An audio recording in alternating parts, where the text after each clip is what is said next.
सीमा जी। राधे राधे महाराज जी। महाराज जी, कैसे पता चले कि हम दीक्षा लेने के लिए तैयार हो गए हैं? दीक्षा लेने के लिए सब तैयारी है। बस मांस मदिरा, व्यभिचार, जुआ, परधन अपहरण, इन बातों को छोड़ दे। और जैसे भी हम नीच अधम है, वो गुरुदेव की दृष्टि पड़ने पर हो।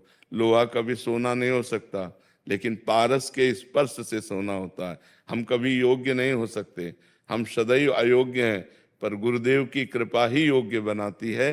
तो हम अयोग्य होकर गुरुदेव की शरण में जाएंगे तो सच्ची शरणागति होगी। अगर हम अपने को योग्य समझकर गुरु की शरण में जाएंगे तो शरणागति ही नहीं होगी। असरण शरण, श्याम जी को बानो।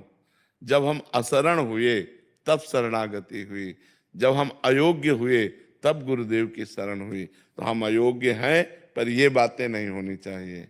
जो मांस मदिरा व्यभिचार द्वैत क्रीड़ा पर स्त्री गमन आदि और पर द्रव्य अपहरण आदि, ये जो बहुत महापाप हैं, ये नहीं होने चाहिए।